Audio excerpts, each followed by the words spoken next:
Hello everyone, I am Snehil and I welcome you all on this platform शिक्षा with स्नेहिल। हम continue करेंगे अपनी PYQ।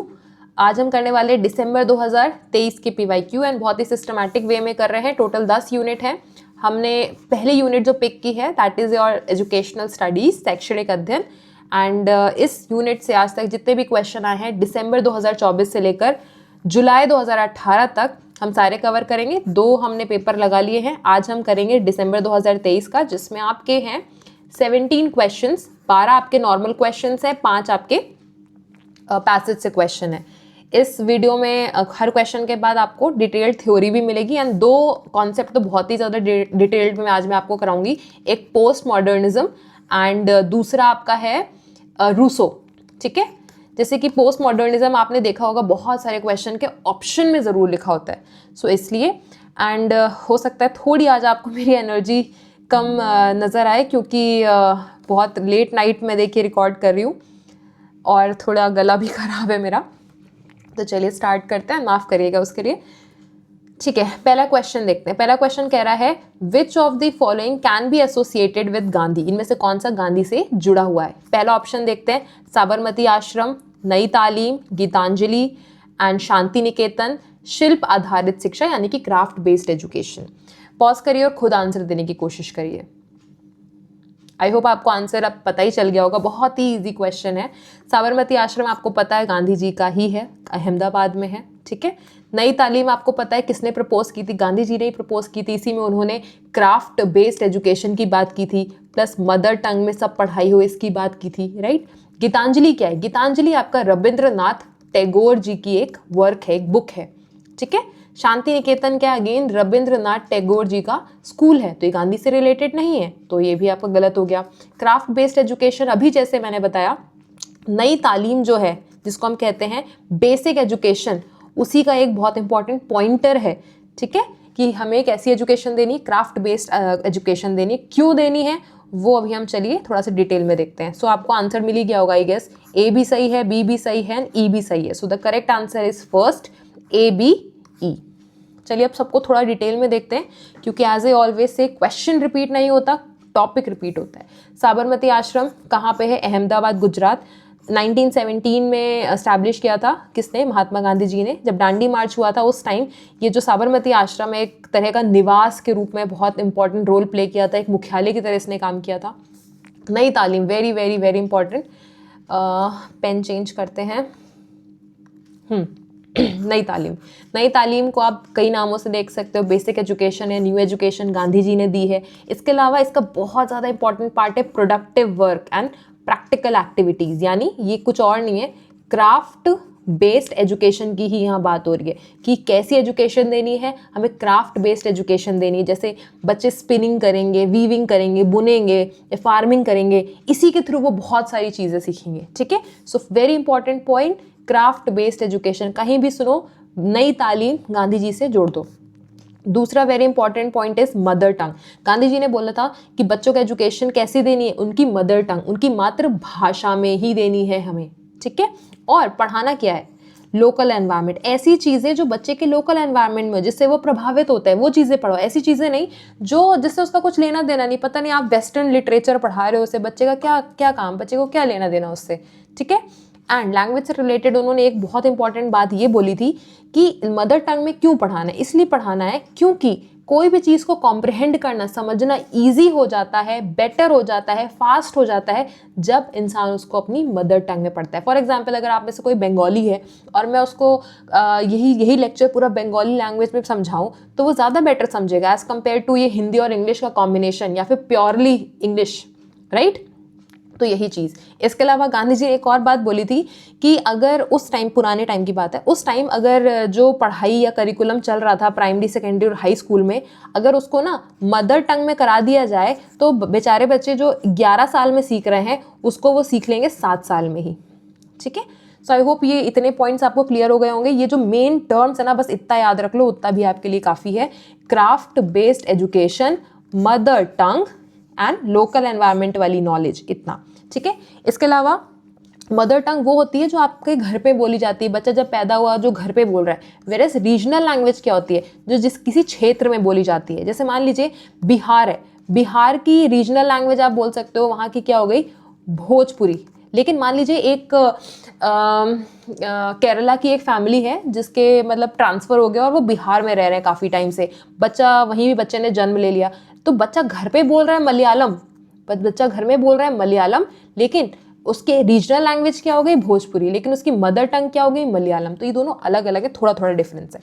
इसके अलावा टीचर के बारे में क्या कहता है आपका नई तालीम, टीचर के लिए बोला गया है कि टीचर का वो रोल नहीं रहेगा जो ब्रिटिश एजुकेशन सिस्टम में था, वो रोल टीचर का यहाँ नहीं है, डिक्टेट करना या फिर बुक्स का रट्टा लगवाना, वो यहाँ पे काम नहीं है टीचर का।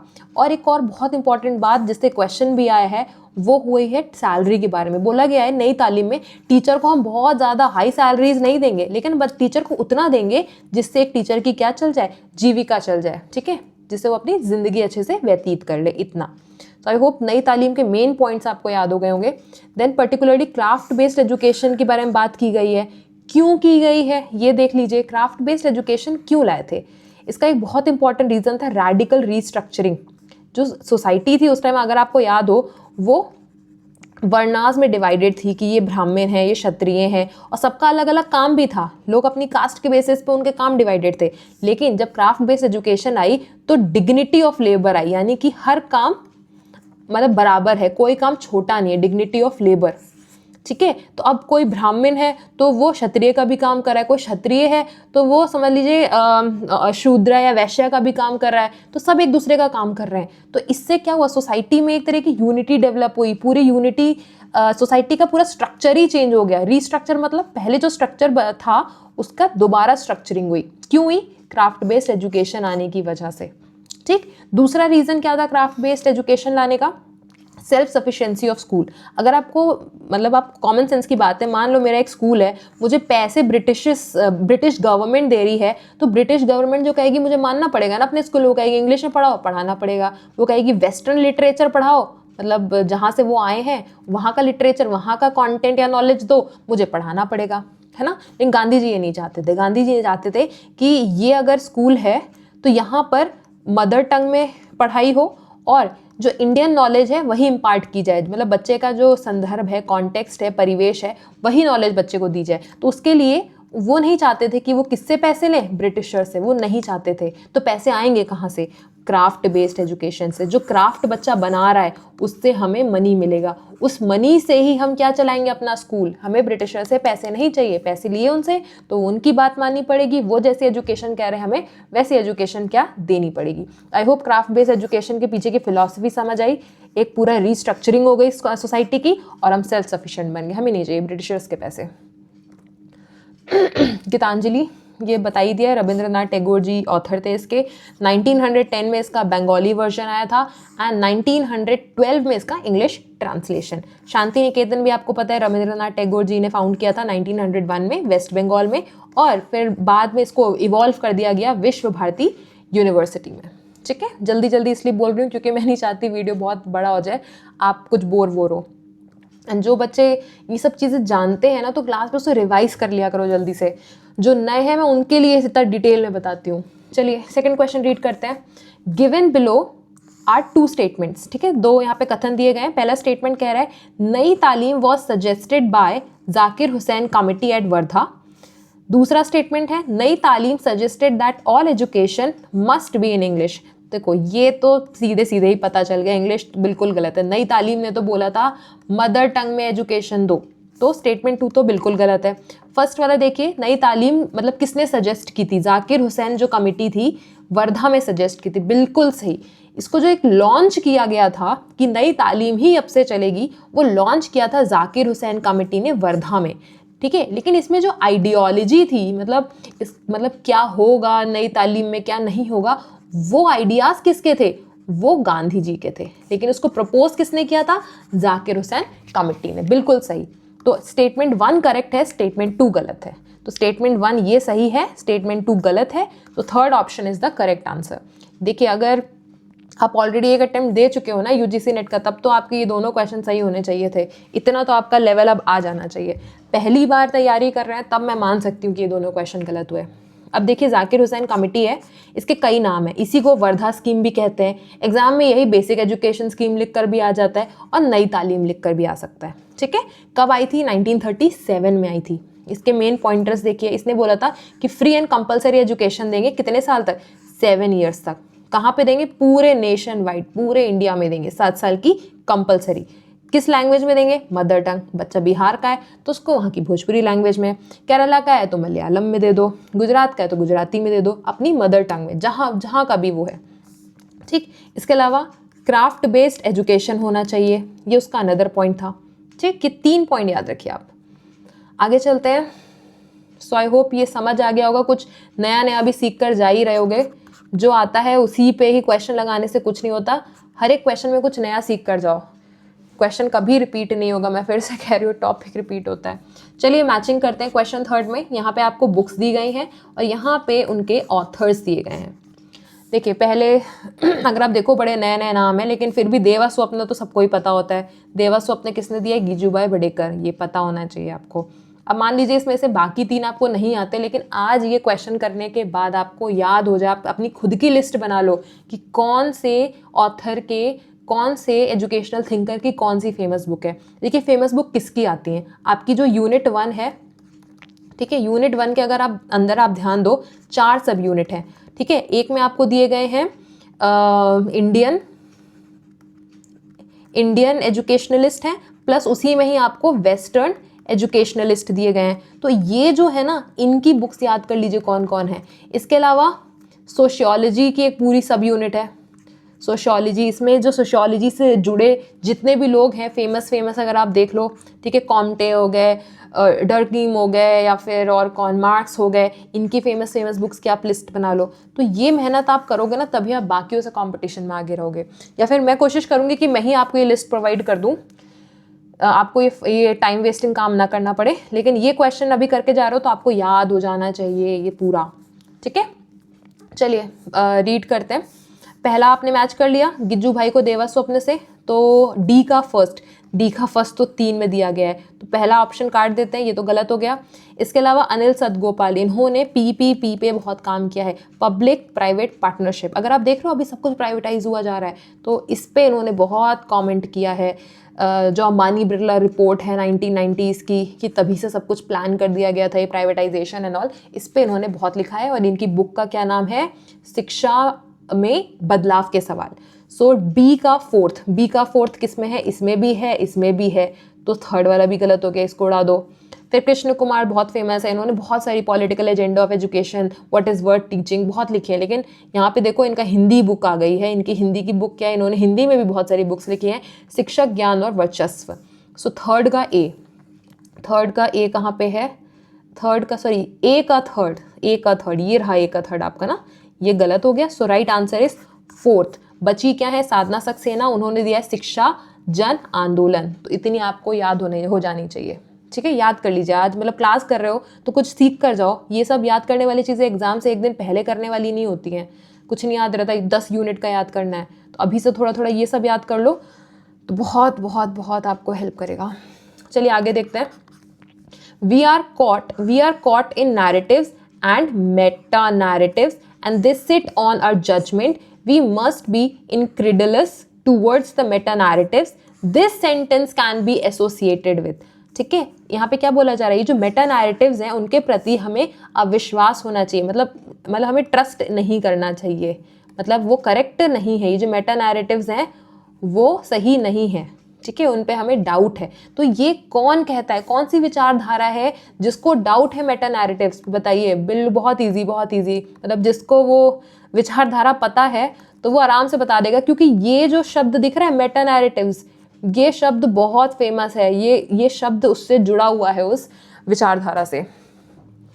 पोस्ट मॉडर्निज्म, आई होप कुछ लोगों को तो आता होगा ये पोस्ट मॉडर्निज्म। और आज मैं आपको पोस्ट मॉडर्निज्म थोड़ा डिटेल में कराऊंगी, मतलब ऐसा नहीं कि बिल्कुल बहुत ज़्यादा डिटेल, लेकिन आपकी एक अंडरस्टैंडिंग बनाना चाहूँगी। क्योंकि आपने नोटिस किया होगा कि अब आजकल जो क्वेश्चन आ रहे हैं आपके सोशियोलॉजी से, उनके जो ऑप्शंस आते हैं उसमें कहीं ना सोशियोलॉजी में आप देखो पोस्ट मॉडर्निज्म ऑप्शन में दिया होता है, ज़्यादातर में पोस्ट मॉडर्निज्म दिया होता है। तो अगर आपको मतलब पता हो, इनका आइडिया पता हो, तो आपके लिए ना क्वेश्चन करना आसान हो जाएगा। ठीक है, पोस्ट मॉडर्निज्म इसलिए समझ लो क्योंकि जनरली ये पढ़ाया नहीं जाता आपको अपने एमएड वगैरह में, सिर्फ फंक्शनलिज्म और स्ट्रक्चरल फंक्शनलिज्म, कॉन्फ्लिक्ट या फिर सिम्बॉलिज्म, बस यही कराया जाता है। और जो चौथा आपका पोस्ट मॉडर्निज्म है उसको नेग्लेक्ट कर देते हैं। ठीक है, सबसे पहला पॉइंट आप याद करिए कि पोस्ट मॉडर्निज्म आया था मॉडर्निज्म को क्रिटिक करने। पोस्ट मतलब देखो, मतलब जो मॉडर्निज्म के बाद आया वही तो हुआ पोस्ट मॉडर्निज्म। तो मॉडर्निज्म को क्रिटिक करता है पोस्ट मॉडर्निज्म। पहले मॉडर्निज्म था, उसके बाद आया पोस्ट मॉडर्निज्म। पोस्ट मॉडर्निज्म ने बोला मॉडर्निज्म जो कह रहा है उसमें कई चीज़ें गलत हैं। क्या गलत है? उसने बोला मॉडर्निज्म जो मेटा नैरेटिव दे रहा है ना, मेटा नैरेटिव, वो मेटा नैरेटिव गलत है। मेटा नैरेटिव की जगह वर्ड ना आपको ये भी लिखा दिख सकता है, ग्रैंड नैरेटिव, ग्रैंड नैरेटिव या फिर ओवर आर्चिंग थ्योरीज। तो ये पोस्ट मॉडर्निज्म आपसे कहता है कि ये जो मॉडर्निज्म आपसे कह रहा है ये गलत है। अब आपके मन में क्वेश्चन आ रहा होगा मेटा नैरेटिव का मतलब क्या है? तो अब इसको ध्यान से रीड करिए। मेटा नैरेटिव एक तरह की समझ लीजिए थ्योरी है जो दावा करती है कि मैं एक्सप्लेन करता हूँ, जस्टिफाई करता हूँ wide range of events and experiences. यानी कि वो एक तरह का यूनिवर्सल ट्रुथ है, मतलब हमारे आसपास, हमारे समाज में बहुत सारी चीज़ें हो रही, बहुत सारे इवेंट्स और चीज़ें हो रही हैं, उसमें मतलब बहुत सारों को वो एक्सप्लेन करने की क्षमता रखता है, ऐसी एक थ्योरी मेटा नैरेटिव। आपको एक आइडिया लगा कि एक ऐसी थ्योरी जो दावा कर रही है कि मैं ना एक्सप्लेन कर लेता हूँ बहुत सारे इवेंट्स को जो हमारे समाज में हो रहे हैं। एक ही थ्योरी है लेकिन वो बहुत सारे को समाज में समाज के इवेंट्स को एक्सप्लेन कर रही है। एक तरह का यूनिवर्सल ट्रुथ है। यूनिवर्सल ट्रुथ क्या है? यूनिवर्सल मतलब जो सब जगह हो, है ना। ट्रुथ मतलब सच्चा। तो एक ऐसा थ्योरी, एक ऐसा सच जो सबके लिए है, सबके लिए यूनिवर्सल है, सबके लिए है। तो ये आपका मॉडर्निज्म की आइडियोलॉजी थी। मॉडर्निज्म ने कुछ बड़े बड़े मेटा नैरेटिव दे डाले अलग अलग फील्ड में। मार्क्सिज्म का कुछ दे दिया, साइंस का कुछ दे दिया और बोला ये सबके लिए सही है, ये हर जगह सही है, सबके यहाँ यही हो रहा है। ठीक है, लेकिन पोस्ट मॉडर्निज्म ने बोला नहीं भाई, ये नहीं हो रहा है, ये गलत है। अब इसके एग्जाम्पल्स देखो तो आपको ना ज़्यादा समझ आएगा। जैसे साइंस की फील्ड से देखो, साइंस की फील्ड में एक मेटा नैरेटिव है, वो है साइंस विल सेव ह्यूमैनिटी। मतलब ये एक मॉडर्निज्म की थ्योरी है, मतलब एक नैरेटिव है, एक थ्योरी है कि साइंस ना सेव करेगी ह्यूमैनिटी को, मतलब जो मानव जात है उसको बेटर बनाएगी। ठीक है, लेकिन पोस्ट मॉडर्निज्म कहता है ऐसा नहीं है, ज़रूरी नहीं है हमेशा ऐसा हो, हमेशा ऐसा हो ज़रूरी नहीं है। उसने एग्जाम्पल दिया, अगर आप वर्ल्ड वॉर 2 देखो उसमें एटॉमिक बॉम्ब्स गिराए गए थे। एटॉमिक बॉम्ब्स बने किससे? साइंस से ही तो बने थे। और आप तो कह रहे थे साइंस से ह्यूमैनिटी बेटर होगी, ये होगी, फलाना ढिमका। लेकिन क्या साइंस से एटम बॉम्ब बनाने के बाद ह्यूमैनिटी बेटर हुई? नहीं, ह्यूमैनिटी को क्या हुआ? लॉस हुआ। ठीक है, तो आपको एक आइडिया मिला। मॉडर्निज्म जो कह रहा था कि मेटा नैरेटिव है, तो पोस्ट मॉडर्निज्म कह रहा है नहीं, मेटा नैरेटिव्स नहीं है, एक चीज़ सबके लिए सही नहीं है। उसका एग्जाम्पल क्या है? ये साइंस वाला। अब एक और एग्जाम्पल देखो अपनी फील्ड से। ठीक है, जैसे कि ये मार्क्सिज्म वाला देखते हैं। मार्क्सिज्म में देखिए मार्क्स ने क्या बोला था कि क्लास स्ट्रगल चल रही है बुर्जुआजी और प्रोलेटारिएट के बीच में, रूलिंग क्लास और आपकी वर्किंग क्लास के बीच में। तो उन्होंने बोला अगर ना सोसाइटी क्लासलेस हो जाए, मतलब ये क्लासेस एग्जिस्ट ही ना करे, तो सब कुछ क्या हो जाएगा? बहुत बढ़िया हो जाएगा, बढ़िया इक्वल सोसाइटी क्रिएट हो जाएगी, every one would be equal. ठीक है, ना कोई रिच होगा ना कोई poor.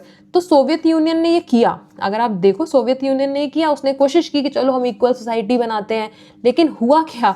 Instead of equality, equality तो नहीं आई, उल्टा एक बहुत ही कंट्रोलिंग सिस्टम बन गया जिसमें जो पावर थी लोगों को हैंडल करने की वो कुछ लीडर्स के हाथ में चली गई। ठीक है, फ्रीडम और इक्वालिटी तो नहीं मिली, एक नया टाइप का कंट्रोल जनरेट हो गया लोगों के ऊपर। तो अगर आप देखो ये मेटा नैरेटिव जो दिया था आपके मार्क्सिज्म ने, गलत हो गया ना। उन्होंने बोला था क्लासलेस सोसाइटी बना लो, सब इक्वल हो जाएंगे, लेकिन सोवियत यूनियन ने बनाई क्लासलेस सोसाइटी, लेकिन सब इक्वल नहीं हुए। तो पोस्ट मॉडर्निज्म ने सही बोला कि ये जो मेटा नैरेटिव दिया था कि यूनिवर्सल ट्रूथ है, हर जगह यही हो जाएगा अगर कर दो, तो ऐसा नहीं हुआ। ठीक है, so basically post modernism question करता है whether these Meta narratives can solve all human problems और नॉट। ये जो मेटा नैरेटिव्स बोल रहे हैं कि हर तरह की ह्यूमन प्रॉब्लम्स पे अप्लाई होते हैं, ये सच है कि नहीं है। तो एक पोस्ट मॉडर्निस्ट है, मतलब ये एग्जाम्पल याद रखिएगा, जीन फ्रैंकोइस लियोटार्ड। इन्होंने बोला कोई सिंगल ट्रुथ नहीं होता, there is no single truth, there is no universal path. कोई एक सच है ही नहीं, ठीक है। इसको अब आगे देखते हैं। कोई एक सच है ही नहीं, क्योंकि मान लीजिए कोई चीज़ एक ग्रुप के लिए सच है, ज़रूरी नहीं वो दूसरे के लिए भी सच हो। कोई एक चीज़ है, मेरा उसको देखने का नज़रिया ये है और आपका कुछ और नज़रिया होगा या फिर किसी और का कुछ और नज़रिया होगा, तो क्या आप बोल सकते हो कि एक ही रियलिटी है? तो आप बोल सकते हो क्या? नहीं, एक रियलिटी नहीं है। मैं बोल रही हूँ कि ये सही है, इस ये वाला जो इंसान है उसके हिसाब से ये गलत है, ये वाला इंसान है उसके हिसाब से वो कह रहा है ठीक भी है बेकार भी है। तो अगेन एक चीज़ करेक्ट या फिर एक चीज़ ट्रू नहीं है। आप कोई ये नहीं कह सकते यही यूनिवर्सल है, यही एक चीज़ सबके लिए, ऐसा नहीं कह सकते। पोस्ट मॉडर्निज्म यही चीज़ को फोकस कर रहा है, ठीक है। आपको एक आइडिया मिल गया पोस्ट मॉडर्निज्म क्या कहता है। ये वर्ड्स ब्लू वाले याद कर लीजिए, पोस्ट मॉडर्निज्म इन्हीं पर बेस्ड है। पोस्ट मॉडर्निज्म कहता है कि हम सब बहुत डाइवर्स हैं, अलग अलग हैं, प्लूरिस्टिक हैं, अलग अलग है, सब्जेक्टिव हैं, ऑब्जेक्टिव नहीं है, मतलब सबके लिए एक चीज़ नहीं है, सबकी सब्जेक्टिव है ना, सबकी अलग अलग पर्सपेक्टिव हैं। हम सब बहुत फ्रेगमेंटेड और हेट्रोजेनस अलग अलग हैं। हम सब अगर इतने अलग अलग और डाइवर्स हैं तो सबके लिए एक चीज़ सही कैसे हो सकती है? नहीं हो सकती है, ठीक है। कोई एक सिंगल वे नहीं है लाइफ को जीने का, या फिर एक कोई सिंगल चीज़ करेक्ट नहीं है। ये आपका कौन कह रहा है? पोस्ट मॉडर्निज्म, ठीक है। और ये जो आइडिया है ना कि कोई एक चीज़ सही नहीं है, इसको यही आपका क्या है? रिलेटिविज्म है, ठीक। अब इसके एग्जाम्पल्स देखना चाहो देख लो, वरना बहुत आप खुद भी पढ़ सकते हो। जैसे मैं एक बस आपको दिखाती हूँ, जैसे कि हाँ ये देख लो मैरिज वाला। जैसे फॉर एग्जांपल कुछ लोगों के लिए क्या होगा, अरेंज मैरिज, वो बोलेंगे कि ये करेक्ट है, अच्छी है, करनी चाहिए, ये तो यही करना चाहिए। कुछ लोग कहेंगे नहीं नहीं लव मैरिज करना चाहिए। तो क्या आप बोल सकते हो नहीं ये सही कह रहे हैं या फिर ये सही कह रहे हैं? आप नहीं कह सकते। हो सकता है जो लोग अरेंज मैरिज को फेवर कर रहे हैं उनकी सोसाइटी ऐसी हो जिनके लिए ये अरेंज मैरिज सूटेबल हो। मान लीजिए जो लव मैरिज कह रहे हैं, हो सकता है उनके लिए क्या हो, उनकी सोसाइटी या फिर उनका कॉन्टेक्स्ट ऐसा हो जिसके लिए लव मैरिज सही हो, ठीक है। तो कोई एक रियलिटी नहीं है, ना कोई एक ट्रुथ है, ना कोई एक चीज़ सही है, ठीक। इसके अलावा एक छोटा सा पॉइंट और याद रखिए कि पहले क्या होता था, सेंट्रलाइज्ड कंट्रोल होता था, लेकिन अब पोस्ट मॉडर्निज्म में क्या हो गया, कंट्रोल अभी भी है, मतलब लोग नॉलेज को, एजुकेशन को कंट्रोल कर रहे हैं, लेकिन पहले सेंट्रलाइज्ड कंट्रोल था, अब कैसा हो गया, डिसेंट्रलाइज्ड कंट्रोल हो गया। अब बस इतना पॉइंट याद रख लो, मैं एक्सप्लेन करूंगी तो फिर आप लोग ना बहुत कंफ्यूज हो जाओगे। बस आप खुद के लेवल पे अगर क्यूरियोसिटी है तो इसको बाद में पढ़ सकते हो, अदरवाइज पोस्ट मॉडर्निज्म का एक पॉइंट याद रखो, पहले कंट्रोल सिर्फ एक के पास था, अब कंट्रोल कईयों के पास है, ठीक है। पहले क्या था, ब्रिटिशर्स के पास मान लीजिए कंट्रोल था, वो पूरी इंडिया को कंट्रोल कर रहे थे, लेकिन अभी भी देखो हम पे कंट्रोल तो किया ही जा रहा है। बड़ी बड़ी टेक कंपनीज है, फेसबुक है, ये सब हमारा डेटा देखती हैं, उस हिसाब से हमें पोस्ट दिखाती हैं इंस्टा वगैरह पे, वैसे ही हमारी ओपिनियन फॉर्म होते हैं ना। तो कंट्रोल अभी भी है लेकिन डिसेंट्रलाइज्ड है। आगे चलते हैं। हाँ, एक very important point, Jean Baudrillard hyper reality, ठीक है। इसमें बोला जा रहा है कि पोस्ट मॉडर्निज्म कहता है कि मीडिया जब से आया है ना, तब से रियलिटी बहुत कैसी हो गई है, रियलिटी किस में बदल गई है, रियलिटी चेंज हो गई है हाइपर रियलिटी में, हाइपर रियलिटी में। मतलब कि जैसे आप देख लो, जैसे सोशल मीडिया इन्फ्लुएंसर्स होते हैं बहुत सारे, ठीक है, वो हमें दिखा रहे हैं कि उनकी लाइफ कैसे परफेक्ट है, बट क्या सच में ऐसी इनकी लाइफ है? ये जैसा वो दिखा रहे हैं वो क्या है, वो रिप्रेजेंटेशन है जैसा वो दिखा रहे हैं, लेकिन सच में वो कैसा है? जैसे कोई इंसान कह रहा है कि मैं तो सुबह उठ के इतनी एक्सरसाइज करती हूँ, ये करती हूँ, ये वो दिखा रहा है, लेकिन क्या सच में वो डेली ऐसा करता है कि बस बोल रहा है या फिर वीडियो बनाते टाइम बस थोड़ी देर कर ली, ठीक है। जैसे लोग फिल्टर लगा के बहुत ब्यूटीफुल बन जाते हैं, तो वो रिप्रेजेंटेशन है या फिर सच में वो ऐसा है? तो जब से मीडिया आई है ना, इसका अंतर कर पाना क्या हो गया है, बहुत बहुत ज़्यादा मुश्किल हो गया है। जैसे प्रिंसेस डायना का एग्जाम्पल बड़ा फेमस है। जब प्रिंसेस डायना की डेथ हुई थी, डायना की, तो बहुत लोग ना बहुत इमोशनल हो गए थे कि अरे इनको मतलब काफ़ी दुखी हो गए थे। लेकिन क्या कोई पर्सनली जानता था क्या उनमें से प्रिंसेस डायना को? नहीं जानता था, उन्हें क्या पता कौन है, लेकिन तब भी दुखी हो गए थे। क्यों? क्योंकि मीडिया ने ऐसा उनको पोर्ट्रे किया था, मीडिया ने ऐसे से उनको उनके बारे में मतलब न्यूज़ दी कि लोग उनसे अटैच हो गए, एक तरह से बोल सकते हो, मतलब एक तरह की आप रिलेशनशिप बन गई थी, ठीक है। तो अब क्या हो गया है, सोसाइटी बहुत ज़्यादा मार्केट ओरिएंटेड और मीडिया डोमिनेटेड हो गई है। आप बोल सकते हो कि एक तरह का मेक बिलीव यूनिवर्स बन गया। तो ये वर्ड याद रखना, मेक बिलीव यूनिवर्स बन गया है। और दूसरा पॉइंट जो याद रखोगे वो मीडिया याद रखोगे कि मीडिया बहुत इंपॉर्टेंट रोल प्ले कर रहा है पोस्ट मॉडर्न सोसाइटी में। बस इतना पॉइंट याद रखो। फिर पढ़ने को तो बहुत सारा मैं लेके आई थी, बट बहुत ज़्यादा आई थिंक वीडियो बड़ा हो जाएगा, तो बस थोड़ा ऊपर ऊपर सुन लो कि अब हमारी ना एक आइडेंटिटी भी नहीं है। पोस्ट मॉडर्निज्म यही तो कह रहा है कि एक सिंगल चीज़ सब पे अप्लाई नहीं हो सकती, क्योंकि हमारी अब देखो आइडेंटिटी भी एक हमारी नहीं, आइडेंटिटी फिक्स थोड़ी किसी इंसान की, यूनिफाइड थोड़ी है, फ्लूइड है। अब फॉर एग्जाम्पल मैं हूँ स्नेहिल हूँ, मैं एक ग्लोबल सिटीजन भी हूँ, मैं एक इंडियन, मेरी आइडेंटिटी भी है। मैं यूपी के रहने वाली हूँ तो मेरी एक यूपी की भी आइडेंटिटी, मेरी कुछ कास्ट होगी तो वो भी मेरी आइडेंटिटी है, मेरी जेंडर फीमेल है तो मेरी वो भी एक आइडेंटिटी है। मैं क्या जॉब करती हूँ, टीचर हूँ, एजुकेटर हूँ, वो भी मेरी आइडेंटिटी है। मान लीजिए सोशल मीडिया प्लेटफॉर्म पे हूँ, ठीक है, वहाँ पर भी मेरी एक आइडेंटिटी है। आप लोग के सामने मेरी एक आइडेंटिटी है, मेरे पेरेंट्स के सामने मेरी एक आइडेंटिटी है। तो कितनी आइडेंटिटीज़ हैं, है ना। तो इतनी अगर डाइवर्सिटी है, आइडेंटिटी है, तो कोई एक मेटा नैरेटिव कैसे हो सकता है? नहीं हो सकता है, ठीक है। जैसे हम विमेन बोल रहे हैं, विमेन वर्ड, तो विमेन एक विमेन नहीं, उसके अंदर भी उसकी बहुत सारी आइडेंटिटी। मान लीजिए वो विमेन दलित है तो वो उसकी एक आइडेंटिटी, मान लीजिए वो हैंडीकैप भी है तो वो भी उसकी एक आइडेंटिटी, ठीक है। तो एक मेटा नैरेटिव, एक सच या एक चीज़ ट्रू नहीं है, क्योंकि हम बहुत ज़्यादा क्या है, एक आइडेंटिटी नहीं रखते। हमारी बहुत आइडेंटिटी डाइवर्स है, प्लूरल है, सब्जेक्टिव है। ये जो टर्म मैंने ब्लू से हाईलाइट किए थे, ये बस याद कर लो, ये पोस्ट मॉडर्निज्म से सारे रिलेटेड है। अब हम एजुकेशन के स्टूडेंट्स हैं, एजुकेशन की तैयारी करें, तो एजुकेशन में कैसे अप्लाई होता है? जैसे बोला जा रहा है ना, एक चीज़ नहीं है, तो वैसे ही हम करिकुलम पढ़ते हैं स्कूल में, करिकुलम फॉलो होता है, तो वो करिकुलम एक क्यों है, एक जैसा क्यों पढ़ाया जा रहा है सारे बच्चों को? जैसे मान लीजिए हिस्ट्री पढ़ाई जाती है, तो उसमें हिस्ट्री में ना सिर्फ अचीवमेंट, जो डोमिनेंट ग्रुप होता है ना, उसी का बता दिया जाता है। कि जैसे मान लीजिए फ्रीडम स्ट्रगल थी, ऐसा तो है नहीं कि सिर्फ जो जनरल कास्ट के लोग थे उन्होंने ही हमें आज़ादी दिलाई। जो ST थे, SC थे, उन्होंने भी तो पार्टिसिपेट किया होगा ना, लेकिन उनका जिक्र हिस्ट्री की बुक्स में नहीं होता, है ना। तो एक तरह की हिस्ट्री क्यों पढ़ा रहे हो? वन टाइप ऑफ हिस्ट्री क्यों पढ़ा रहे हो? एक चीज़ है ही नहीं। तो एजुकेशन में इसको क्रिटिक किया गया था। किसने किया है? इवान इलिच ने भी किया है, इसके अलावा पॉलो फ्रीयरे ने भी किया है, ठीक है। मतलब आप डायरेक्टली इनको पोस्ट मॉडर्निस्ट नहीं कह सकते, लेकिन इनके आइडिया यहाँ पर क्या करते हैं, अप्लाई होते हैं। क्या? डी स्कूलिंग इवान इलिच और डायलॉग बेस्ड लर्निंग पॉलो फ्रीयरे। आगे चलते हैं, एक और नाम याद रखिएगा, पोस्ट मॉडर्निज्म का ही एक एस्पेक्ट है कल्चरल प्लूरलिज्म, ठीक है। इसमें किसने काम किया है? अशर एंड एडवर्ड ने। बस इतना याद रखिए, क्योंकि अब मैं और डिटेल में नहीं जा रही हूँ, क्योंकि मुझे लगता है आपकी एक अंडरस्टैंडिंग बन गई होगी आप कि पोस्ट मॉडर्निज्म है क्या। मॉडर्निज्म के रिवाइज कर लेते हैं, क्या है? मॉडर्निज्म के अगेंस्ट आया था, बोला था ये जो मॉडर्निज्म कह रहा है कि एक मेटा नैरेटिव होता है, ग्रैंड थ्योरी होती है, ओवर आर्चिंग थ्योरी होती है, वो गलत बात है, ऐसा नहीं है। क्यों नहीं है? क्योंकि कोई एक ट्रू नहीं, एक ट्रुथ नहीं है, कोई एक चीज़ करेक्ट नहीं है, एक कोई रियलिटी नहीं है। क्यों नहीं है? क्योंकि हम लोग क्या है, बहुत ज़्यादा डाइवर्स हैं, हम सब बहुत अलग अलग हैं, हम सब बहुत सब्जेक्टिव हैं। कोई, मैं किसी चीज़ को जिस नज़रिए से देख रही हूँ ज़रूरी नहीं आप भी उसको उस नज़रिए से देखो। जब हम इतने अलग हैं तो हमारे लिए एक ही चीज़ कैसे अप्लाई हो सकती है? ये पोस्ट मॉडर्निज्म का मेन आइडिया है, ठीक है।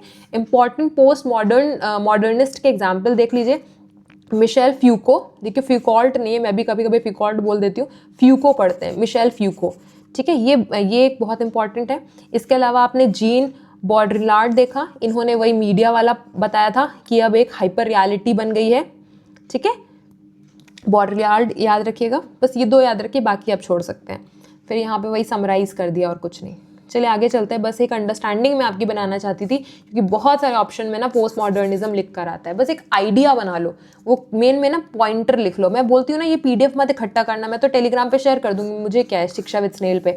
लेकिन इस PDF को इकट्ठा मत करना, उस पर जाके अपने मिनी नोट्स बनाओ कि पोस्ट मॉडर्निज्म जो आया था किसके अगेंस्ट आया था मॉडर्निज्म में, मॉडर्निज्म का क्या आइडिया उसने क्रिटिक किया था, मेटा नैरेटिव। ये वर्ड इंपॉर्टेंट है, जितने मैंने ब्लू से वर्ड लिखे थे वो अपने नोट्स में वर्ड लिखो, पूरी थ्योरी नहीं लिखनी है। चलिए अगला क्वेश्चन करते हैं without wasting any time. Given below are 2 statements. पहला स्टेटमेंट रीड करते हैं। According to realist, curriculum follows a hierarchical order with the abstract subject at the top and the transitory subject at the bottom. बिल्कुल सही है, realist तो ऐसा कहते ही, उन्होंने करिकुलम की एक हायरार्की बनाई है, एक टॉप एक बॉटम। टॉप पे उन्होंने क्या रखा है? जो एब्स्ट्रैक्ट सब्जेक्ट हैं, जिनको वो समझते हैं कि बहुत इंपॉर्टेंट, जैसे साइंस हो गया, फिजिक्स हो गया, ये सब चीज़ें। बॉटम में उन्होंने लेस इंपॉर्टेंट जैसे फिलॉसफी, इन सब चीज़ों को रख रखा है। ठीक, बिल्कुल करेक्ट है। अगला देखते हैं, pragmatist curriculum would focus on experiences and subjects that land themselves to philosophical dialogue and the act of choice making. गलत। देखो ये वर्ड जो था ना फिलोसफिकल डायलॉग, इसी से पता चल गया कि ये क्या है, गलत। प्रैग्मेटिज्म क्या बोलता है, प्रॉब्लम सॉल्विंग पे फोकस करता है, रियल लाइफ प्रॉब्लम जो है उनको हम सॉल्व करेंगे उस पर फोकस करता है। कभी नहीं कहता कि बस बातें करते रहो, वो एक्शन में बिलीव रखता है। आपने एक वर्ड सुना होगा, प्रैक्सिस। प्रैक्सिस क्या है, थ्योरी इनटू एक्शन। तो आपका जो प्रोग्रेसिव एजुकेशन है, प्रैग्मेटिज्म है, वो यही कहता है हमें बच्चों को बस थ्योरी से नहीं भरना है, हमें बच्चों को ऐसा करिकुलम पढ़ाना है, ऐसी एजुकेशन देनी है जो बच्चा मतलब एक्ट कर सके, रियल लाइफ में यूज़ कर सके। ठीक है, तो ये फिलोसफिकल वर्ड की वजह से सेकंड स्टेटमेंट आपका गलत हो गया। सिर्फ बातें नहीं करता है प्रैग्मेटिज्म, वो कहता है कि हमें एक्शन लेना है, रियल लाइफ प्रॉब्लम सॉल्व करनी है। सो इसके according statement 1 is correct but statement 2 is wrong. ठीक है, सो कौन सा हो गया, third option, first is correct, second is wrong. I hope ये समझ आ गया होगा एंड यही चीज़ मैंने आपको यहाँ पर दे दी है। चलिए अगला क्वेश्चन रीड करते हैं। क्या है अगला क्वेश्चन, हाँ, विच of the following can not be associated with discipline. अनुशासन शब्द है, ये जो जितनी चीज़ें नीचे लिखी हैं अनुशासन से कौन सा नहीं एसोसिएट है, नहीं जुड़ा हुआ है, बताइए। जैसे बाल केंद्रितता है, मतलब चाइल्ड सेंटर्डनेस, वो अनुशासन से नहीं जुड़ा है। डिसिप्लिन थोड़ा सा अगर आप देखो नेगेटिव वर्ड है ना, नेगेटिव वर्ड है। लेकिन चाइल्ड सेंटर्डनेस तो बहुत ज़्यादा कैसा है, पॉजिटिव वर्ड है। तो ये तो नहीं होने वाला। बाकी चेक कर लेते हैं। अथॉरिटी, अथॉरिटी भी देखो नेगेटिव वर्ड है ना, नेगेटिव वर्ड कि आप किसी पे क्या कर रहे हो, अपनी चला रहे हो, अपनी अथॉरिटी दिखा रहे हो। पनिशमेंट क्या है, डिसिप्लिन से जुड़ा है। अगर आप जो डिसिप्लिन में नहीं रहता, जो रूल्स एंड रेगुलेशन फॉलो नहीं कर रहा है, उसको पनिशमेंट दी जाती है। रिवॉर्ड क्या है, जो रूल्स एंड रेगुलेशन फॉलो कर रहा है, डिसिप्लिन फॉलो कर रहा है, उसको रिवॉर्ड दिया जाता है। तो पहले तीन तो जुड़े हैं डिसिप्लिन वर्ड से। पूछा गया कौन सा नहीं जुड़ा है, तो आंसर क्या हो जाएगा, चाइल्ड सेंटर्डनेस। ठीक है, आगे चलते हैं। ये चीज़ मैंने यहाँ पर रिटन में दे दी है, again for the only reason कि वीडियो दोबारा देखकर बैठ के मतलब पॉज करके नोट्स ना बनाने पड़े। जो मैं बोल रही हूँ सब कुछ इसमें लिख दिया है मैंने। चलिए जल्दी से 7th क्वेश्चन में आते हैं। अभी भी बहुत सारे क्वेश्चन बचे हैं हमारे। चलिए रीड करते हैं। रूसो भी मैं आपको थोड़ा सा डिटेल में बताऊंगी। Which of the following are associated with Rousseau. Emile, yes Emile है, उनकी नॉवेल का नाम है ये तो। सोशल कॉन्ट्रैक्ट, यस उन्होंने सोशल कॉन्ट्रैक्ट थ्योरी दी है। बैक टू नेचर, यस उन्होंने नेचुरल एजुकेशन की बात की है। ये जिसने अपना बीएड एमएड या बीएलएड में पढ़ा है वो लोग तो ये क्वेश्चन कर ले रहे होंगे। Then man is born as slave, गलत। उन्होंने बोला था मैन जब पैदा होता है, इंसान बच्चा जब पैदा होता है तो वो स्लेव नहीं होता है, वो तो और अच्छा होता है। कैसा होता है, नोबल सैवेज होता है, यानी कि उसमें कोई बुराइयां नहीं होती। जो मतलब सब लोग समाज में रहकर कैसे हो जाते, ग्रीडी हो जाते, सेल्फिश हो जाते, कॉम्पिटिटिव हो जाते हैं, है ना, घृणा करने लगते हैं दूसरों से, इविल हो जाते हैं। तो जब बच्चा पैदा होता है, बॉर्न होता है, तो वो स्लेव नहीं होता, वो कैसा होता है, वो तो अच्छा होता है उल्टा। तो आपका डी क्या हो गया यहाँ पर, गलत हो गया। ठीक है, ई वाला पढ़ते हैं। ई वाला क्या कह रहा है, knowledge is based on reason, मतलब नॉलेज कैसे बच्चा कंस्ट्रक्ट कर रहा है, रीजन से नहीं। रूसो कहता है एक्सपीरियंशियल लर्निंग, एक्सपीरियंशियल लर्निंग से बच्चा क्या कर रहा है, अपनी नॉलेज क्रिएट करता है। तो आपका ई भी क्या हो गया, गलत। So the right answer is A B C. But अब थोड़ा सा रूसो के बारे में समझ के जाओ कि रूसो कह क्या रहा था, उसने कितनी स्टेजेस दी हैं, क्या बताया है, एक थोड़ा सा आइडिया। जो आपके रूसो थे उनका नाम देख लो, जीन जैक्विस रूसो, फ्रेंच थिंकर थे। इन्होंने थ्योरी दी थी सोशल कॉन्ट्रैक्ट थ्योरी। समझना है सोशल कॉन्ट्रैक्ट थ्योरी तो आप यहाँ से पढ़ सकते हो, मैं अभी डिटेल में नहीं जा रही हूँ मेन में, क्योंकि ये खुद रूसो का जो मैं कंटेंट लाई हूँ बहुत ज़्यादा है, इसलिए तो इसको आप बाद में पढ़ लेना। बहुत ईजी, बहुत सिंपल लैंग्वेज में लिखा है। इसके अलावा जो रूसो है उनको फादर बोला जाता है मॉडर्न एजुकेशन का, क्योंकि अभी जो हम कंस्ट्रक्टिविज्म की बात कर रहे हैं ना, मॉडर्न एजुकेशन की बात कर रहे हैं, उसका फाउंडेशन ना कहीं बहुत सारे फिलोसोफर से ही मिला है। जैसे रूसो ने भी चाइल्ड सेंटर्डनेस की बात की है कि बच्चा अपनी नॉलेज खुद कंस्ट्रक्ट कर सकता है, ठीक है, ज़रूरी नहीं है कि हम स्कूल के 4 दीवारी में बैठ के ही पढ़ें।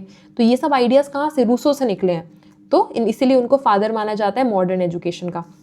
अब इंसान, किसी भी इंसान के कैसे व्यू होते हैं, कैसी वो थ्योरी दे रहा है, वो कहीं ना कहीं उसके अपने एक्सपीरियंसेस से शेप होता है ना, उसी पे बेस्ड होता है ना। तो रूसो के संग भी ऐसा ही है। रूसो जब बचपन में थे तो वो अनाथ थे, वो कभी किसी फॉर्मल स्कूल नहीं गए। उन्होंने जो सीखा सेल्फ एजुकेशन से सीखा, खुद से पढ़कर सीखा, खुद के एक्सपीरियंसेस से सीखा।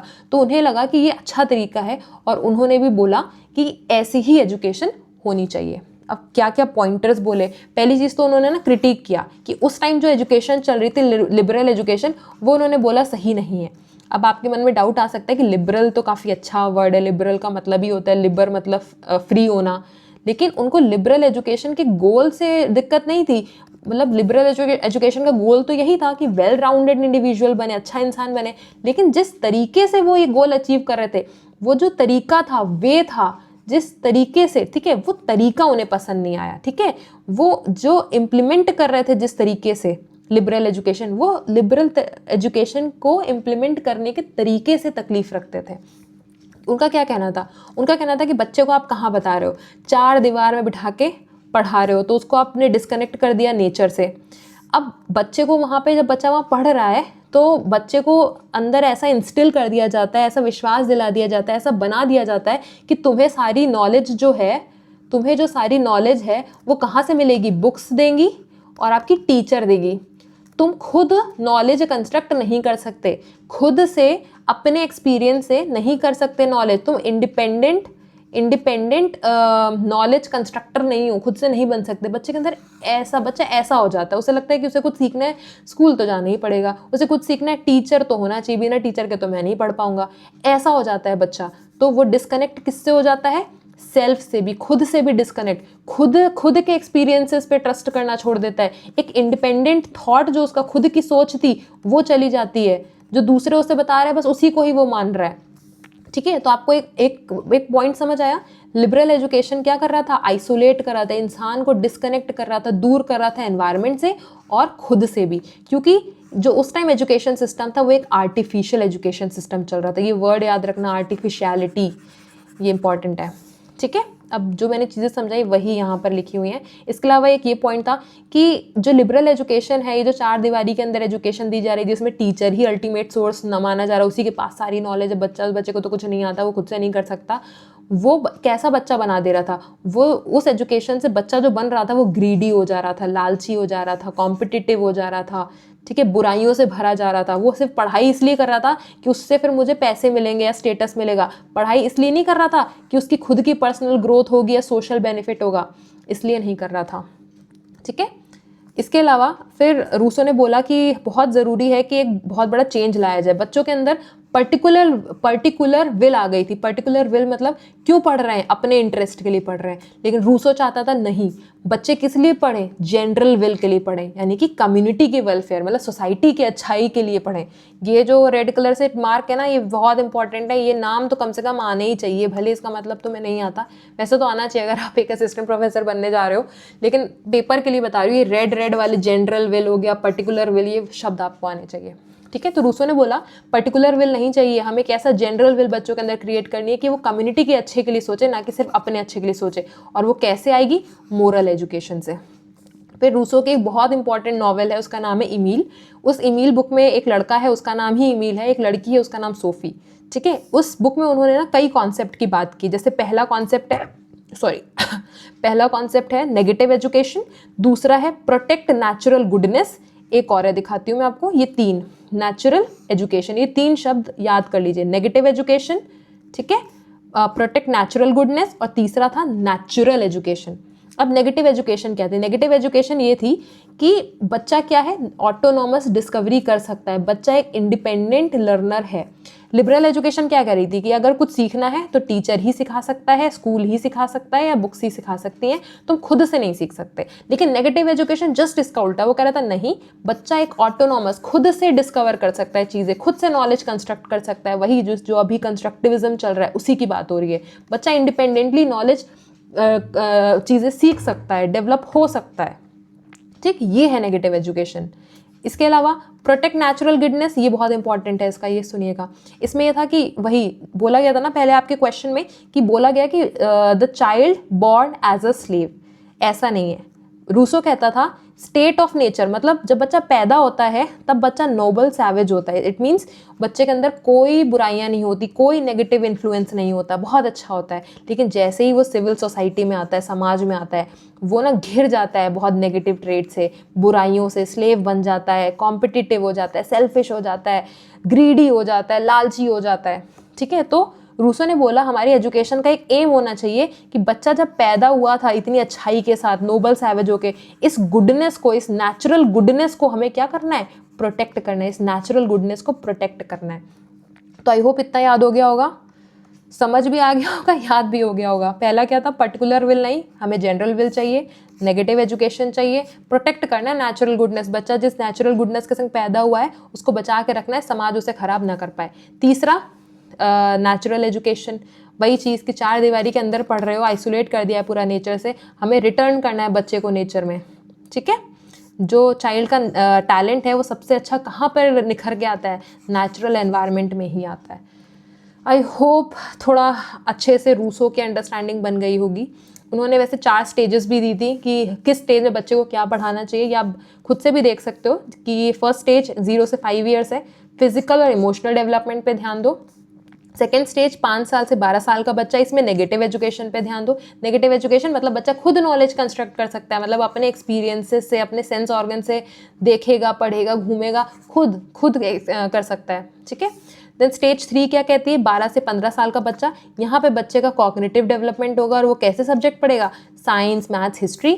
स्टेज 4 15 से 12 साल का होगा, इसमें वो कंट्रोल करना सीखेगा अपना माइंड, मोरल एजुकेशन लेगा, सोशल एजुकेशन, रिलीजियस एजुकेशन लेगा, और अपने माइंड को कंट्रोल करना सीखेगा।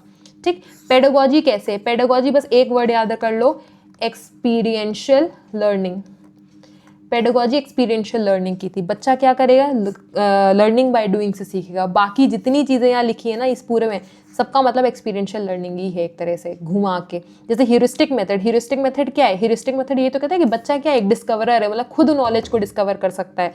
ठीक है, बच्चा रियल लाइफ से सीखे, बच्चा कॉन्क्रीट ऑब्जेक्ट से सीखे। तो ये सब क्या है, पूरी पेडागोजी क्या है, एक्सपीरियंशियल। रूसो क्या कहता था, बच्चा नॉलेज खुद कंस्ट्रक्ट कर सकता है, कंस्ट्रक्टिविज्म। सेकंड, एक्सपीरियंशियल लर्निंग, अपने एक्सपीरियंसेस से सीखता है। ये 2 पॉइंट याद रखिए। उसके अलावा ये जो पुराने बताए थे ये याद रखिएगा, natural education, negative education and protect the natural goodness. ये टर्म्स पता होने चाहिए। फिर मैं कोशिश कर रही हूँ जल्दी जल्दी बताऊँ कि ज़्यादा टाइम आपका ना जाए। देन डिसिप्लिन, डिसिप्लिन में उन्होंने ये बोला था बच्चे को मतलब मार पिटाई से आप नहीं सिखा सकते, क्योंकि उससे बच्चे की क्रिएटिविटी हिंडर होती है। ठीक है, खराब होती है। बच्चे को फ्रीडम दो, खुला छोड़ो, बच्चा मिस्टेक करेगा, अपनी मिस्टेक से सीखेगा, नेचर उसे सिखाएगा, क्योंकि नेचर को यहाँ पे क्या माना गया, एक अल्टीमेट टीचर। आप समझ लो, नेचर को बहुत इंपॉर्टेंट जगह दी है रूसो ने। फिर रोल ऑफ टीचर क्या है, ये वर्ड याद रखना। रूसो ने बोला था टीचर का प्राइमरी रोल नहीं होता, टीचर का सेकेंडरी रोल होता है। टीचर मतलब ऐसा नहीं कि टीचर ही होगा तो ही एजुकेशन होगी, नहीं, टीचर सेकेंडरी है। ठीक है, टीचर का बस काम है बच्चे को मोटिवेट करना और बच्चे को गाइड करना, समझना। अब यहाँ पर ये पॉइंट याद रखना कि बहुत ही मतलब रूढ़िवादी या फिर मतलब पिछड़े हुए विचार थे रूसो के विमेन एजुकेशन को लेकर। उनका कहना था कि जो एजुकेशन का गोल है वो विमेन और मेन के लिए अलग अलग है। विमेन के लिए उन्होंने बोला कि अरे वो एब्स्ट्रैक्ट नॉलेज, ये साइंस मैथ्स नहीं पढ़ पाएंगी। ठीक है, उनको इन्फीरियर माना, और उनको क्या बोला, आप रिलीजन, फैमिली और एथिक्स पढ़ना चाहिए। ठीक है, लेकिन फिर क्रिटिसाइज़ भी किए गए। मैरी वोल्स्टोनक्राफ्ट ने उनको क्रिटिसाइज़ किया कि नहीं, आप औरतों को सिर्फ ऐसा नहीं कि घरेलू स्फीयर या फिर डोमेस्टिक स्फीयर में बांध के रख दो कि बस वो घर के ही काम करने के लायक है, वहीं पे कर पाएंगी। नहीं, वो सोसाइटी में फुल पार्टिसिपेशन करेंगी और कर सकती हैं। ठीक है, लेगेसी क्या थी ये याद रखना, फादर कहलाते हैं। ठीक है, मॉडर्न एजुकेशन के। इसके अलावा चाइल्ड सेंटर्ड एजुकेशन, अभी जो हम कंस्ट्रक्टिविज्म की बात करते हैं, पीडो सेंट्रिक एजुकेशन भी कहते हैं इसे।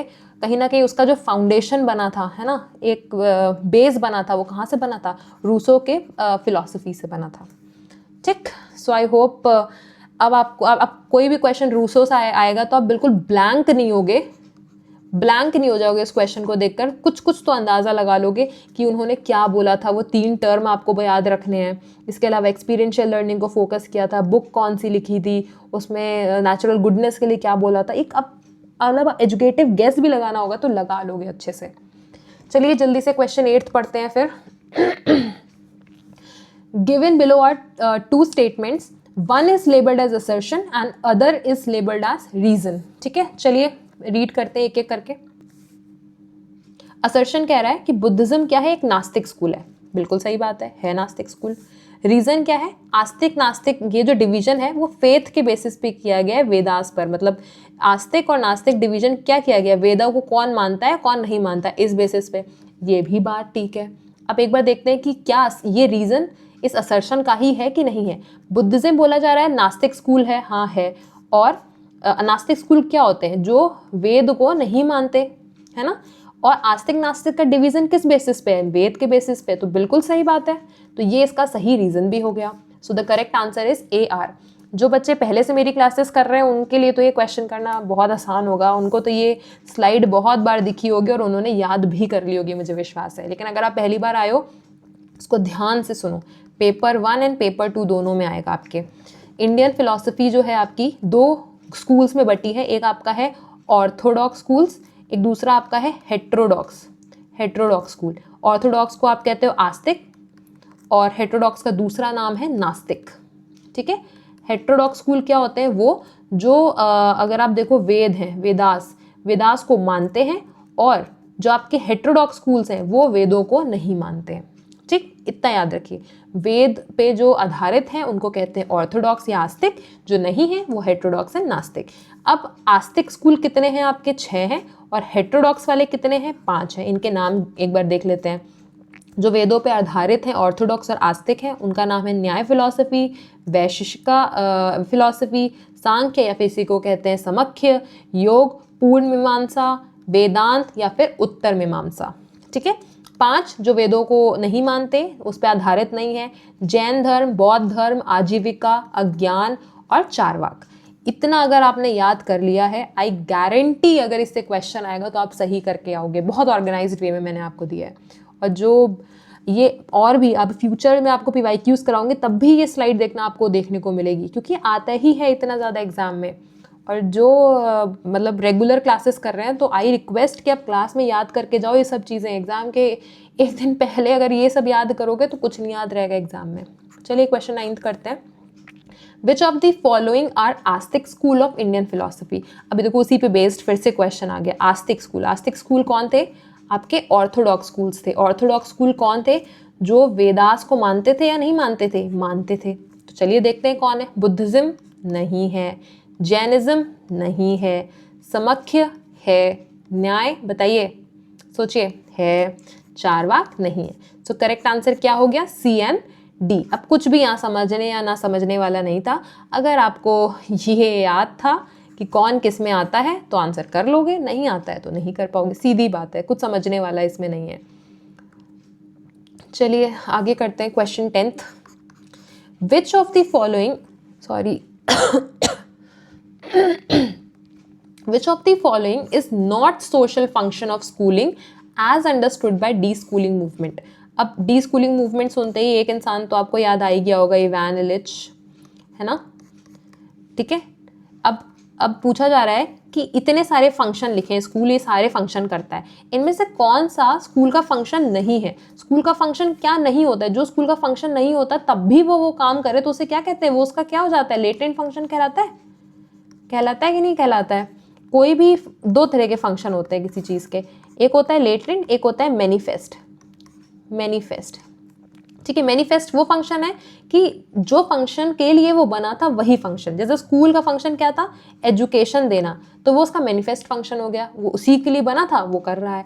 लेटेंट फंक्शन मतलब वो उस फंक्शन करने के लिए नहीं बना था, वो काम करने के लिए नहीं बना था, लेकिन तब भी वो काम कर रहा है, तो वो उसका क्या हो जाता है, लेटेंट फंक्शन। या फिर लेटेंट मतलब होता है हिडन फंक्शन, मतलब उसके लिए बना नहीं है लेकिन तब भी वो कर रहा है वो काम।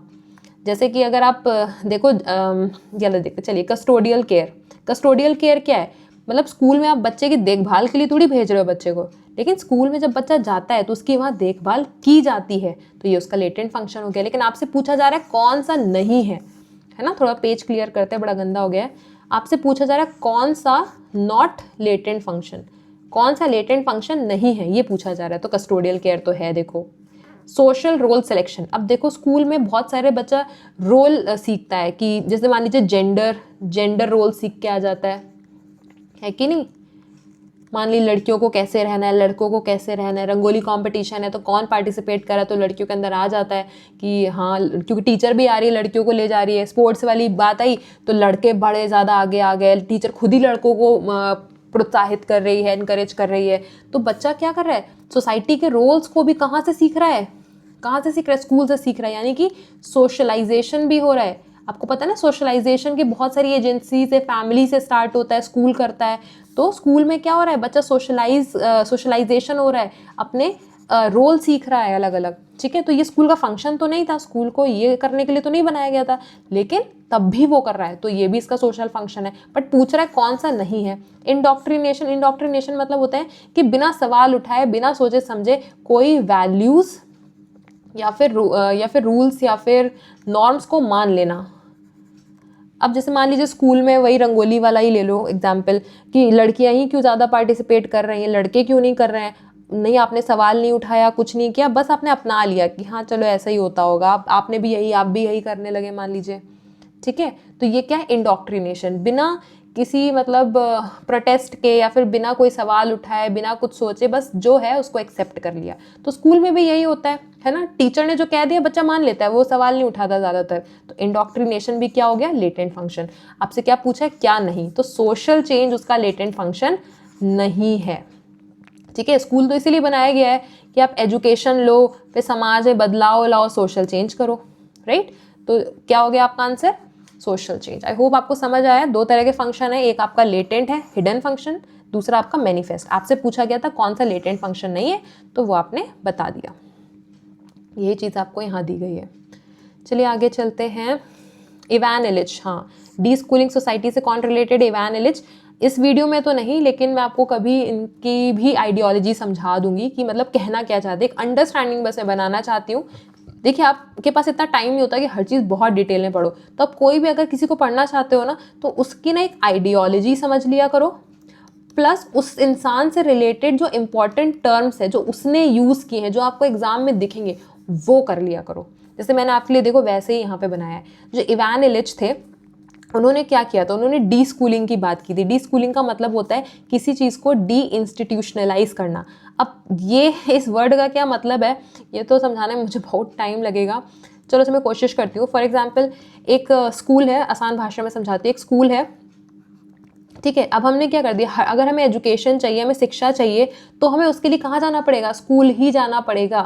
ठीक है, तो हमने क्या कर दिया है, शिक्षा को इंस्टीट्यूशनलाइज कर दिया है। मतलब हर चीज़ के लिए हमें क्या करना है, स्कूल जाना ही पड़ेगा। अब ये वाला आइडिया चला गया कि आप घर बैठ के भी सीख सकते हो।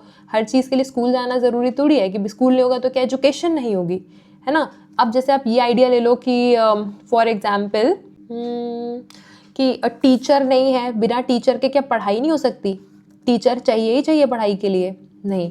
तो यही आइडिया जो बिल्कुल फिक्स कर दिया है, बहुत ही ज़्यादा स्कूलिंग को कैसा फॉर्मल बना दिया है, इतना रिजिड बना दिया है, इसी को ही बोला है डी स्कूल करना। मतलब इस चीज़ को चेंज करने के लिए ही जो टर्म यूज़ किया है इवान इलिच ने, वो है डी स्कूलिंग। ठीक है, इन्होंने बोला कि हम इससे मतलब और कॉन्वाइवल फॉर्म ऑफ एजुकेशन यूज़ कर सकते हैं। ज़रूरी नहीं कि इतना फॉर्मल और रिजिड ही होना पड़े, हम कैसी लर्निंग वेब्स यूज़ कर सकते हैं। ये वर्ड बहुत इंपॉर्टेंट है, याद रखिएगा। लर्निंग वेब का कॉन्सेप्ट उन्होंने दिया। लर्निंग वेब कुछ नहीं है, लर्निंग वेब एक तरह का नेटवर्क है जो ना जोड़ता है किसको, लोगों को जोड़ता है अलग अलग रिसोर्सेज से, अपॉर्चुनिटीज़ से, टूल से, जिससे वो खुद सीख सके। एक स्कूल पे या फिर एक फॉर्मल एजुकेशन सिस्टम पे या फिर इतने रिजिड सिस्टम पे सिर्फ डिपेंड होने की ज़रूरत नहीं है। ठीक है, जैसे आप देख लो Khan Academy, Coursera, even YouTube देख लो। यूट्यूब क्या है, यूट्यूब आपको कहीं ना कहीं ये अपॉर्चुनिटी दे रहा है ना कि आपको जो पढ़ना है आप पढ़ लो। आप सिर्फ अपने कॉलेज पे डिपेंड थोड़ी हो, जहाँ से आपने एमएड किया कि वही पढ़ाएगा तो ही पढ़ाई हो पाएगी। ठीक है, तो ये है आप उनका कॉन्सेप्ट। लेकिन और भी चीज़ें बताई, सिर्फ इतना उन्होंने नहीं बताया है। तो आप ये याद रखिए, उन्होंने क्रिटिक किया है कि ये जो प्रोसेस है, मतलब इस लोग चीज़ को इतना फॉर्मल इंस्टीट्यूशनलाइज करने का, रिजिड बना देने का कि वहीं हो सकता है, तो तो इसको क्रिटिक किया, इसके अलावा एक्सपर्ट और एक्सपर्टीज़ को क्रिटिक किया। इन सबको समझाने में मुझे थोड़ा टाइम लगेगा, तो किसी और मैं शॉर्ट आपके लिए थ्योरी वीडियो बना दूंगी। इसकी कमोडिफिकेशन को क्रिटिक किया है कि अब पढ़ाई क्या बन के रह गई, एक प्रोडक्ट बन गया है कि नहीं। अब जैसे आप पैसे दे के प्रोडक्ट खरीदते हो, पैसे दे के आप एजुकेशन खरीद रहे हो, जा रहे हो डिग्री के लिए, मतलब आप क्या कर रहे हो, फीस दे रहे हो, कोचिंग जा रहे हो, पैसे ही तो दे रहे हो। अब और क्या हो गया कि एजुकेशन एक तरह से कॉमोडिफाई कैसे हो गई कि आप पढ़ाई का मेन मोटो क्या बन गया है कि आप स्टडी करोगे, एजुकेशन लोगे तो मिलेगी जॉब। फॉर एग्जाम्पल मुझसे बहुत सारे लोग पूछ रहे हैं कि मैम मैं सेकंड मास्टर्स किस में करूँ। मैम मुझे सेकंड मास्टर्स करनी है, एमएड तो कर लिया है, एमए एजुकेशन कर लिया है, अब सेकंड मास्टर्स किस में करूँ। वो ख्याल उनके मन में इसलिए नहीं आ रहा कि मुझे एक नॉलेज गेन करनी है, मेरा मन है कुछ एक नया सीखने का, नहीं, ये रीज़न नहीं। रीज़न क्या है कि मेरे पास सेकंड मास्टर्स होगी तो मुझे जॉब ईजिली मिल जाएगी, ये है ना रीज़न। तो यही ये बोला जा रहा है, एजुकेशन क्या हो गई है, एक कॉमोडिटी बन गई है, एक प्रोडक्ट जैसा बन गया है। इसके अलावा उन्होंने काउंटर प्रोडक्टिविटी को भी क्रिटिक किया है। इसके अलावा ये इनकी 4 बहुत अच्छी और फेमस बुक्स हैं, तो इनको तो याद ही रखिए। पहली तो बिल्कुल बिल्कुल याद रखिए, डी स्कूलिंग सोसाइटी, बहुत फेमस है, बहुत आता है एग्जाम में। ठीक है, आगे चलते हैं। सो आई होप ये समझ आ गया होगा आपको, और थोड़ा एक्स्ट्रा चीज़ भी आपने सीखी होगी। अगला देखते हैं, रीड करते हैं। Which of the following are method of knowing according to Nyaya philosophy. अब अगेन ये देखो, प्रमाणा एक होता है, प्रमाणा मतलब होता है कि वे जिससे आप नॉलेज को गेन करते हो, वेज ऑफ एक्वायरिंग नॉलेज। ये भी जो मेरे रेगुलर स्टूडेंट्स हैं उन्हें तो ये पता होगा, क्योंकि प्रमाणा क्या है कि आप कैसे नॉलेज को पाते हो, क्या तरीका है, वो देख कर पाते हो, सोच के पाते हो, या फिर मतलब फॉर एग्जाम्पल इन्फरेंस करके पाते हो, या फिर आप तुलना कंपेयर करके पाते हो, कैसे पाते हो। तो हमारे बहुत सारे इंडियन स्कूल हैं फिलॉसफी के, तो देखो मैंने उनको बहुत सिस्टमैटिक वे में लगाया। पहले 4 वाक लगा दिया, फिर सेकंड नंबर पे देखो 2 लिखे हैं, वैशेषिका और बुद्धिज्म। तीसरे में देखो समख्य योगा, जैनिज्म आ गए। चौथे में न्याय, ऐसे ही 5वें 6ठे सब में मैंने कुछ ना कुछ लिखा हुआ है। लेकिन उसके नीचे मैंने लिखा है कि वो स्कूल क्या कहता है कि नॉलेज कैसे ऑब्टेन की जाती है, कैसे पाई जाती है। तो चारवाक कहता है बस एक ही तरीका है, देखो बस परसेप्शन से कर सकते हो। 2 वैशेषिका और बुद्धिज्म कहते हैं नहीं 2 तरीके, एक परसेप्शन से भी कर सकते हो और इन्फेरेंस से भी कर सकते हो। समख्य योगा जैनिज्म कहते हैं नहीं, देखो 3 तरीके हैं, एक परसेप्शन, इन्फेरेंस और टेस्टमनी। तो अगर आप ध्यान से देखो, मैंने इनको इस लॉजिकल ऑर्डर में अरेंज किया है कि आपके लिए याद करना इसको क्या हो जाए, आसान हो जाए। जैसे कि यहाँ पे देखो परसेप्शन यहाँ पे आया था, तो सेकंड वाले में भी परसेप्शन है, बस एक एक्स्ट्रा हो गया। इसमें देखो ये दोनों सेम है, जो यहाँ पे थे वही यहाँ ये दोनों है, बस एक ये एक्स्ट्रा आ गया है।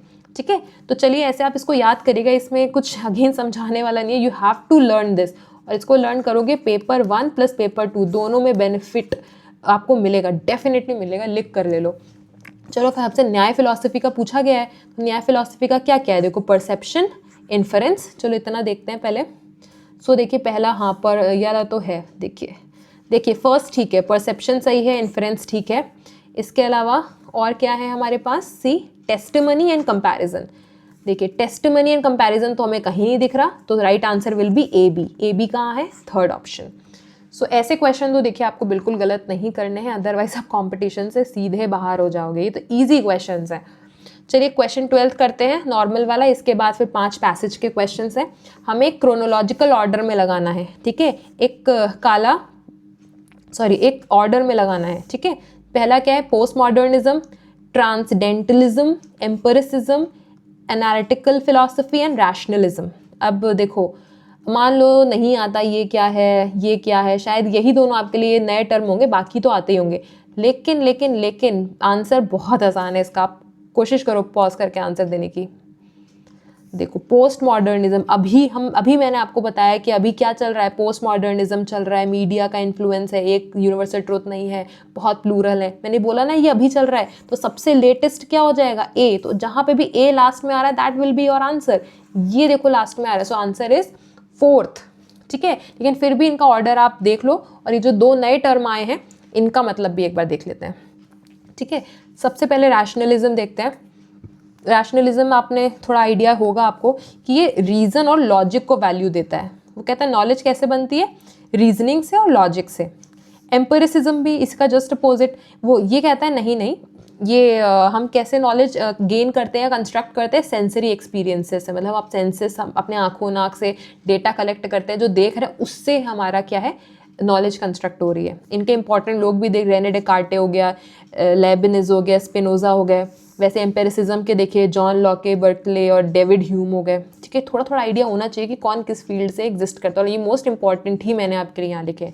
तो आई होप रैशनलिज्म समझ आ गया आपको, एम्पेरिसिज्म भी समझ आ गया। अब नया आपके लिए ये होगा ट्रांसडेंटलिज्म।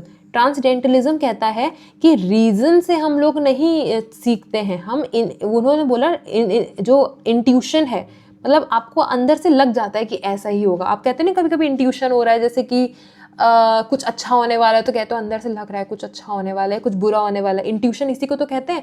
तो इन्होंने ना किसको ज़्यादा इंपॉर्टेंस दी, इन्होंने बोला इंट्यूशन को ज़्यादा वैल्यू दी रीज़न से ज़्यादा। इसका एग्जाम्पल से समझो। नेक्स्ट पेज में मैंने सबके एग्जाम्पल भी आपके लिए यहाँ पे लिखे हैं। अब ये एग्जाम्पल देखिए, मान लीजिए एक इंसान है, उसने ना मेडिटेशन किया, वो शांति से मेडिटेट कर रहा था, और उस मेडिटेशन से उसने क्या पा लिया, इनर पीस पा लिया, उसने स्पिरिचुअल ट्रुथ पता कर लिया। तो देखो ना, उसने अपने सेंसरी क्या कहते हैं ऑर्गन्स यूज़ करके सेंसरी एक्सपीरियंस से ये नॉलेज गेन की, नहीं, ना ही उसने रीजनिंग या फिर लॉजिक लगाया, नहीं, उसने क्या किया, उसने बस अपने इंट्यूशन से मेडिटेट करके अपने इंट्यूशन से ये वाली नॉलेज गेन कर ली, स्पिरिचुअल ट्रुथ पता कर लिया। ठीक है, तो यही है ट्रांसडेंटलिज्म। बस इतना याद रखो, इंट्यूशन को ये ज़्यादा वैल्यू देते हैं। ठीक है, नेचर को मानते हैं, यही सोर्स है स्पिरिचुअल ट्रुथ का। फिर आता है एनालिटिकल फिलॉसफी। एनालिटिकल फिलॉसफी क्या कहता है कि हम किसी भी चीज़ को समझ रहे हैं ना, उसकी लैंग्वेज को समझना या देखना बहुत ज़रूरी है, क्योंकि एक लैंग्वेज जो है उसके बड़े अलग अलग इंटरप्रिटेशन हो सकते हैं, अलग अलग मतलब निकल सकते हैं। जैसे आप एग्जाम्पल देखो, मान लीजिए एक वर्ड है जस्टिस। इस जस्टिस का अगर हम मान लो कोई घटना हो गई, अगर हम जस्टिस की बात करें तो लीगल जस्टिस देखें तो अलग मतलब निकलेगा, मोरल जस्टिस देखें तो अलग निकलेगा, है ना। तो एक जो शब्द होता है, कोई भी वर्ड होता है, उसको एग्जामिन करना, ठीक है, डिफरेंट कॉन्टेक्स्ट में, ये कौन कर रहा है, एनालिटिकल फिलॉसफी कर रही है। इसके अलावा ये एक और चीज़ बोलते हैं, लॉजिकल पॉजिटिविज्म से आते हैं, जो वेना सर्किल है वहाँ से आते हैं। ये लोग कहते हैं कि जो आइडियाज़ को हम वेरीफाई कर सकते हैं ना, बस वही मीनिंगफुल है, बाकी नहीं है। ठीक, फिर पोस्ट मॉडर्निज्म तो मैंने आपको बता दिया कि जो ग्रैंड नैरेटिव है उनको वो डिस्कार्ड करते हैं, मना करते हैं कि गलत है, क्योंकि बहुत सब्जेक्टिविटी है, रिलेटिविज्म है। ठीक है, आई होप इतना समझ आया होगा। अब पैसेज करते हैं, और ये जो पैसेज है थोड़ा सा कॉम्प्लेक्स है, मतलब जनरली जो पैसेज आता है उससे। तो पहले तो आप वीडियो पॉज करो और खुद से रीड करो, पहले समझो इस पैसेज को, फिर मैं आपको थोड़ी सी समरी बताती हूँ। आई होप आपने कर लिया होगा। ठीक है, सो यहाँ पे बताया जा रहा है कि दो तरह की नॉलेज होती है। एक पहली नॉलेज वो है कि फैक्ट्स हैं, फैक्ट्स मतलब सूरज निकलता है ईस्ट से, डूबता है वेस्ट से, ये फैक्ट्स हैं। दूसरी तरह की सेकंड टाइप की नॉलेज होती है कि इन फैक्ट्स के कनेक्शन से एक नई नॉलेज बनती है। ठीक है, जैसे कि फॉर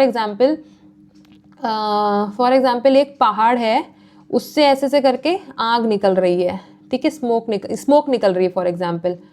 और दूसरा आपको पता है कि जहाँ पे भी फायर होती है, जहाँ पे भी आग होती है, वहाँ से भी स्मोक निकलती है, वहाँ से भी स्मोक निकलती है। तो एक फैक्ट ये पता था आपको, मतलब आग है, आग से स्मोक निकल रही है। दूसरे आपको पता था वॉल्केनो के ऊपर से क्या निकल रहा है, स्मोक निकल रहा है। तो आप समझ गए कि आग से ही तो स्मोक निकल रही है, अगर यहाँ स्मोक है तो उसका मतलब यहाँ पे क्या होगी, आग लगी होगी। तो आपने दो फैक्ट्स के कनेक्शन से एक नई नॉलेज बना ली। तो दो तरह की यहाँ पर आपको नॉलेज बताई गई है। इसके अलावा यहाँ पे बात की गई है इसकी, जो लेबिनिज हैं इनके मोनाड्स की। ठीक है, इन्होंने यहाँ पे थोड़ा पीछे जाते हैं, यहाँ पे दो अप्रोच भी बताई गई है साथ में, कि दो अप्रोच है नॉलेज की। एक तो ये है, पहली अप्रोच ये है लेबिनिज वाली, दूसरी अप्रोच आपकी प्रैग्मैटिज्म वाली। प्रैग्मैटिज्म तो आपको पता ही है कि सिर्फ हमें थ्योरी में बात नहीं करनी है, हमें एक्शन करना है, एक्शन में बिलीव करती है। ठीक है, लेकिन जो लेबिनिज है, लेबिनिज के जो मोनाड्स हैं, मतलब बोलता है, इसको कहते हैं मिररिंग, मतलब आप मिररिंग नॉलेज। इसका मतलब है कि ये क्या है, फिलॉसफी पे, मतलब ये सिर्फ थियरी वाली बातें कर रही है, एक्शन नहीं कर रही है। अब ये देखो, इसको इतना कॉम्प्लेक्स एनालॉजी से बोला है इस पैसेज में, कि जैसे मिरर होता है फॉर एग्जाम्पल, मिरर यूनिवर्स को रिफ्लेक्ट तो करता है, दर्शाता तो है। आप मिरर में कुछ भी देखो, आपको दिखता तो है, यूनिवर्स दिखता है, लेकिन कभी भी वो मिरर उस यूनिवर्स पे एक्शन नहीं कर पाता। दिखाता है उसमें कि क्या क्या यूनिवर्स है।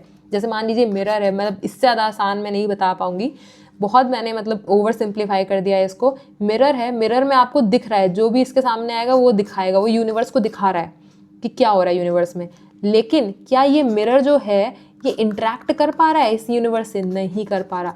वैसे ही जो लेबनियाली टाइप की जो नॉलेज होती है, नॉलेज की अप्रोच, ये फिलोसफिकल होती है। ये बता तो सब रहा है कि यूनिवर्स में ये है, वो है, वो है, ये है, लेकिन रियल में एक्शन नहीं करता। फिलॉसफी क्या करता है? बातें करता है, एक्शन नहीं करता ना। दूसरे टाइप की नॉलेज क्या है? प्रैग्मैटिज्म, जो एक्शन करती है, सिर्फ बातें नहीं करती। ठीक है। इसके अलावा और देखिए बोला जा रहा है कि philosophers have only interpreted the word in various way but the real task is to alter it। ठीक है, मतलब फिलोसोफर ज़्यादातर क्या करते रहते हैं, वो सिर्फ ये जो फर्स्ट टाइप की लेबनिज वाली है नॉलेज, यही करते रहते हैं, सिर्फ बताते रहते हैं, वर्ड को इंटरप्रेट करते रहते हैं, लेकिन उसको चेंज या ऑल्टर नहीं करते, ये बोला है। तो चलिए क्वेश्चंस करते हैं। पहला क्वेश्चन है philosophy of education, I hope read कर रहे हैं आप। Philosophy of education who is considered as father of pragmatism. Education की फिलोसफी में देखा जाए तो कौन है प्रैग्मैटिज्म के फादर? अगर आप ये पैसेज देखो तो इसमें ना मार्क्स की भी बात की गई है, कि थोड़ा क्लीन करते हैं पेज को, 1 सेकेंड।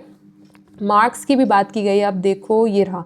हाँ देखिए, the conception of pragmatism was first promulgated by Marx, मतलब शुरुआत इन्होंने आइडिया की शुरुआत की थी, लेकिन एजुकेशन में अगर हम देखें पर्टिकुलरली प्रैग्मैटिज्म बिल्कुल बहुत डीपली जिसने काम किया है वो है आपके जॉन डुई। जॉन डुई कहलाते हैं फादर ऑफ प्रैग्मैटिज्म, मार्क्स नहीं कहलाते। मार्क्स मतलब मान लीजिए कोई आइडिया है, किसी ने थोड़ा सा उसके बारे में बोला या काम किया तो वो उसका फादर थोड़ी बन गया। फादर कौन बनता है? जिसने बहुत इंटेंसिवली उस पर काम किया हो, तो वो आपके जॉन ड्यूई हैं। तो right answer is John dewy. ये पॉइंट भी याद कर लीजिए, फादर कौन है प्रैग्मैटिज्म के?